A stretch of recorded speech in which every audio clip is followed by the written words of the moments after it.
Hello doctor, 3 দিন ধরে মাথা ব্যথা করতেছে, কোনো ওষুধে কাজ হচ্ছে না, কি করব বলেন তো? আপনি এক কাজ করেন, বউকে কিছুদিনের জন্য বাপের বাড়ি পাঠাই দেন, দেখবেন ঠিক হয়ে গেছে। বেলনের বাড়ি খেলে তোর ডাক্তারও ঠিক হয়ে যাবে, তোর মাথা ব্যথাও ঠিক হয়ে যাবে। শাড়িতে ভাবিরে কিন্তু পুরাই হট লাগে, তাই না?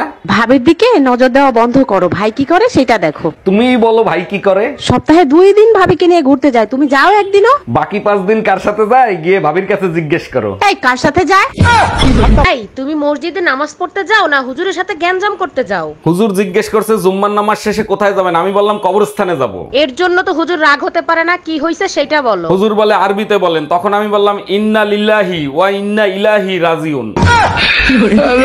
এই কই তুমি, কখন থেকে ডাকতেছি, কথা কানে যায় না? যা বলার এখানে এসে বলো, উকিল আদালতে যায়, আদালত উকিলের কাছে যায় না। আচ্ছা ঠিক আছে, দরজা লাগাতে আমি চলে গেলাম। এখন আবার তুমি কোথায় যাচ্ছ? তুমিই তো বললা আমি উকিল, অন্য আদালতে যাচ্ছি। জানেন ভাবি, বিবাহিত পুরুষের লেখাপড়ার শেষ নাই, বউ মনে করে মা পড়াচ্ছে আর মা মনে করে বউ পড়াচ্ছে। এটা অবশ্য আপনি ঠিক বলছেন, এটা প্রতি ঘরে ঘরে হয়। কিন্তু আমারে যে লেখাপড়া আপনি করাচ্ছেন এই খবর তো কেউ জানে না। তোমার লেখাপড়া শেষ হলে ঘরে আসো, পরীক্ষা নেব। এই জানো তোমার বন্ধু সুমন ফকির আছে না, সে নাকি মরার পরে চোখ দান করবে। সর্বনাশ, না জানি কার কপাল পুরাইলো রে। এতে সর্বনাশের কি হলো, চোখ দান করা তো এক মহান কাজ। সুমন ফকির তো গাঁজা খায়, গাঁজায় টান না দিলে ওর তো চোখই খোলে না। আচ্ছা ভাবি, শুনছি আপনি নাকি বাসর ঘরে চিৎকার দিছিলেন। বাসর ঘরেই প্রথম আপনার ভাইকে দেখি। বলেন কি, না দেখেই বিয়ে করছেন? যখন সে আমার ঘুমটা খোলে তখন আমি চোখ বন্ধ করেছিলাম। তারপর চোখ খোলার পরে কি দেখলেন? যারে টিকটকে ব্লগ দিছিলাম সে বিয়ে করছে। এই সত্যি করে বলো, মাঝরাতে যে মেয়েটা ফোন দিয়েছে ওই মেয়েটা কে? এসব তুমি কি বলো? কাল রাতে তো আমি ঘুমাইছিলাম, আর কোন সেমটি ফোন দিছে, আর তুমিই বা কি করে জানলা? তোমার ফোনটা আমি রিসিভ করছিলাম। ও আচ্ছা, তা কি বললো? বলছে বাংলায় শুনতে চাইলে এক চাপুন। আরে ভাবি, ভাইরে দেখলাম রাগ করে চলে গেল, কি হয়েছে বলেন তো? আরে ভাই বলেন না, সকালে একটা কিস করছে, আমি 50টা টাকা চাইছি তাই দিল না। এইটা কোনো কথা বললেন? ভাই কিস করছে তার জন্য আপনারা টাকা দিবে? স্বামী বলেই তো 50 টাকা চাইছি, সবাই তো 100 টাকা দেয়। এই সত্যি করে বলো, তুমি দেশে আসবে কবে? আর একটা বছর অপেক্ষা করো, সামনের বাড়ি চলে আসবো। তুমি 1 বছর কে 5 বছর পরে আসো, সমস্যা নাই, আমার বাচ্চা লাগবে, বাচ্চা দাও। এগুলো তুমি কি বলো? এখন বাচ্চা কি গুগল থেকে ডাউনলোড করে দেবো? গুগল থেকে ডাউনলোড করবা কেন, বিকাশ করো।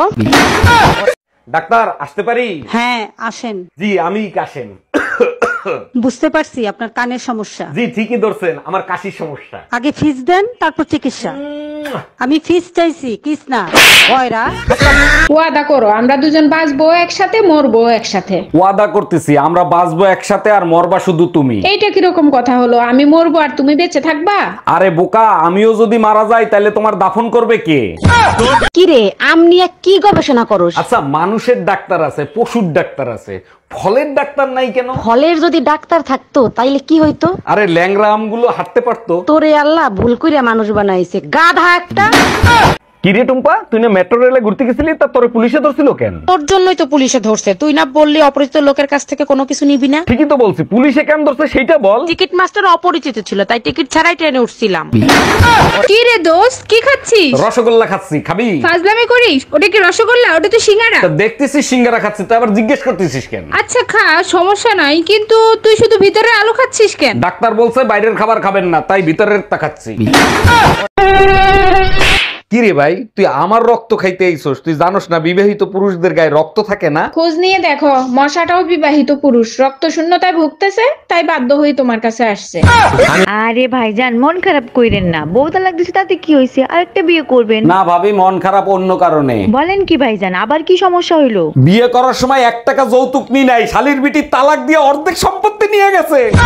জানেন অরুণ ভাই, আমাদের সাথে ভূত আছে, মাঝরাতে নুপুরের আওয়াজ পাওয়া যায়। আপনিও ভাবি আগের কালের মানুষের মতো কথা বলেন, ভূত বলতে কিছু আছে নাকি? আরে ভাই অবশ্যই আছে, আমি নিজের কানে নুপুরের আওয়াজ শুনছি। এমনও তো হইতে পারে আশপাশে কেউ কারো পাও জায়গায় বাজাচ্ছে। আচ্ছা, বিয়ে করার আগে তুমি কখনো বিয়ে করার স্বপ্ন দেখছিলা? অবশ্যই দেখছি, তাও আবার ভোর রাতের স্বপ্ন, তার জন্য তো তোমার মতো বউ পাইছি। বলো কি, তাই নাকি? তা কি স্বপ্ন দেখছিলা? রাসেল ভাইপার গলায় পেঁচায় আর সবল মারতিছে। গিন্নি, আজকেও তোমার ভাই আমার মানিব্যাগ থেকে টাকা চুরি করছে। কি করে বুঝলাম আমার ভাই নিছে? আমিও তো নিতে পারি। তুমি চুরি করো নাই, কারণ মানিব্যাগে এখনো 500 টাকা আছে। তাতে কিভাবে প্রমাণিত হলো আমার ভাই চুরি করছে? আমি চুরি করার কথা বলছি, ডাকাতি না। কি বললা, আমি ডাকাত? আচ্ছা ভাবি বলেন তো শীতকালে মানুষ ঘামে কখন? ছি, এগুলো কি বলেন? আমি কখনো ঘামি নাই। আপনি কখনো ঘামছিলেন নাকি? একবার সুমা বৌদির হাত ধরছিলাম, বউ দেখে ফেলাইছিল, তখন ঘামছিলাম। আপনি যখন হাত ধরছেন সেটা ভাবিকে আমি দেখাইছি।